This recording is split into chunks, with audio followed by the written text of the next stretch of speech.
Today on Harry's Home Garage, we're back out at Don's house. We got the brand new 2008 CRV that I just got for my wife. We're going to throw a subwoofer in there and check out some trunk leaks. There might be a little bit of a seam seal issue because we got a little bit of water in the back there, and we'll take care of that and get the sub in there. So let's bump in tunes. So for this job here, what we got is we have a little kit. It's just a wiring kit you can get on eBay for about 20 bucks. Comes with everything you need to wire in the sub, and it's got more than enough stuff. We're going to be wiring the sub into the factory system, so we're not going to be changing the stereo. So for that, we're going to be using this impedance converter. You can get these for like 5 to 10 bucks on Amazon or eBay, and they just wire right into the rear speakers to give you that RCA out for your sub as well. And for the remote wire to the amplifier to make the amp know how to turn on, we're just going to put in a plug in the back of the car. There's a 12-volt plug. So we're going to use a power adapter, and we're just going to snip the end off of it, and we're going to use that cable to ground everything out, as well as provide the signal to the amp so that it turns on when you turn the car on. So this is the trunk area. The sub's going to be sitting here. There's a little cover that goes here, but there's a little bit of water in here, and I think that's coming from the seam right down here. So there's no seam sealer on this seam. There's a seam sealer here. As you can see, there's a like black on it from getting wet and sitting there and getting kind of moldy. So we're gonna have to clean that up, and we're gonna put another sealer over top of this seam, cover up this little hole, and hopefully that stops the water coming in. These cars, sometimes they leak from the seams. They didn't put enough seam sealer on in the factory, so that might be an ongoing thing, but we're gonna start there, and hopefully that fixes it up. In addition, it could be coming in through the lights here, but we're gonna start at the lowest level, see if that stops it, and if we need to investigate further, we'll start checking out the lights on a later video. So additionally, we're going to be vacuuming this out, getting it all cleaned up. I've pulled out some panels over here so that we can run the wiring from the engine. So all we have to do for running wires from the front of this car is hook the power wire up to the battery and then run it through the front. There's a little rubber grommet under the dash here where most of the wires come in. We're going to run the power cable through there, down along here, underneath this, along the other runner, and back into the back of the car. And that'll give all the time power for the sub being turned on by that other wire that will hook up to the auxiliary plug in the back. Don's goats are trying to make for freedom. They've got onto the road here, so we gotta shoo them back in before we can get back to work here. Come on, little goats. Let's get back inside. Go back in the yard. There you go. They almost got free. We got all kinds of projects going on here today, and goats trying to escape. Day in the life out in Souk. So for wiring in that high-low converter, the door speakers are what we're going to be wiring it into. I thought they were in the back, but they're in the door. It's a new car to me, so I'm still getting used to it. So there's wires coming into the door for the speakers here, and that they're fed up through this loom here that's coming the main loom. So they come off just in front of this door. So there's this loom here goes into the door.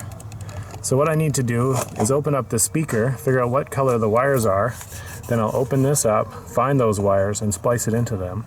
In addition, I'll have to do this on the other side of the car as well. And then I'll run that speaker wire back under here into the back to hook up to the high-low converter.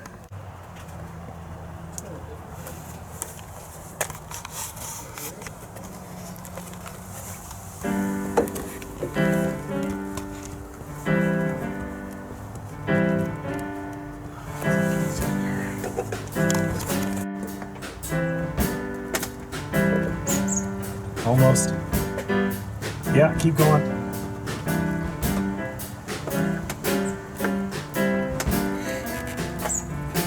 Come on, keep going, buddy. You almost had it. Yeah, keep going.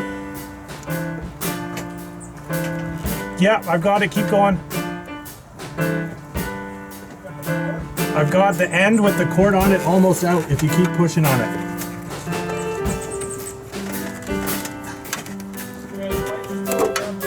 Okay, just give me a second, man. It's through. I just gotta get my finger on it. Okay, I got it.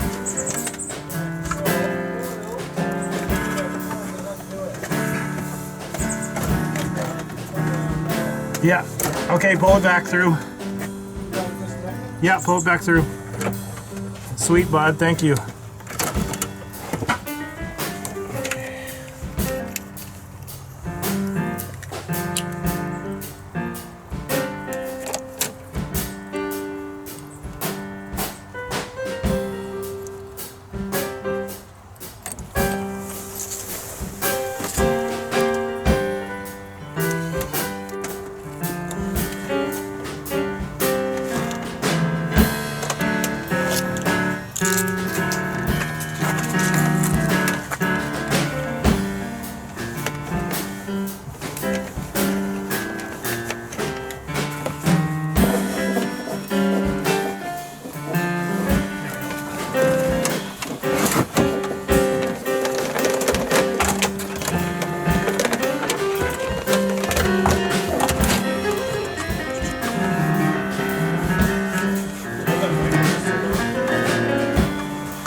All right, now everything is wired in. So I've got, as you can see, just rough splicing done here. This is from the side speakers from the door into this converter here. That goes into the RCA cable, which is altogether too long. I'll swap that up for a shorter one. That goes into the amp. I cut off an auxiliary plug. So that's running in here for the remote wire and the ground wire. That's what tells the amp to turn on. This is the power wire that runs all the way to the battery. This is the speaker wire from the amp to the sub itself. So the remote wire, or the red wire, which is the power wire rather, it's run all along the side here, in through the front here, and then up under the dash there's a rubber grommet up there. And if we come around here, the rubber grommet opens up right under there. And then we pulled the power cable through. This is a fusible link. Highly recommended for installing a sub, get a fusible link, or anything you're running off the battery for that matter. And make sure that the wire is no longer than 18 inches, I believe, to make sure that's effective for the wire. And then that's hooked up to the battery here. I threw in a larger battery than is original on these cars because I had one sitting around. And I'll have to get a bungee cord and strap that over that to make sure that it's legal. But other than that, it's now just a matter of clipping back all of the plastic in that I've taken apart inside of the car here. So I've got some wires I need to just put some, those are the wires spliced in. I got to put some tape around that to make sure that they don't touch or come apart. And then we'll be putting all these plastic panels back on and snapping it back together, and then we'll be all done here and good to go. As far as the trunk leak goes, I sprayed a bunch of box liner over the seals that I thought might be the seams that might be leaking. So I put a whole bunch of coats on that. We're going to just drive it for a while and see if water still gets in the back. If it gets water in when it's just sitting there, it'll definitely be from coming up in the tail lights here. So we'll keep an eye out on that. So I'll show you what it looks like once everything's clicked back together and all the plastic's back in. And then we'll hear what the sub sounds like. I don't know if I'll be able to play it for you guys because of copyright issues, but I'll assure you if it's good or not. It already sounds pretty good so far, so we'll get this all back together now. All right, so it's all in there now. It's a little rough looking, but I'm gonna clean that up at home. Got all the panels put back in the proper spots here, except for there's one in the front I still haven't done yet, but everything else is done. So the sub's in there. She bumps really good. Pretty happy with this. So it's gonna be a shorter video this time, but I got my mission accomplished. Got the tunes in there and I gotta make it home, and I'm gonna be late for supper already. So thanks for watching. Like and subscribe, hit that notification button. Remember to tell your friends about Harry's Home Garage. And that's what's gonna be the video for today. So thanks for watching.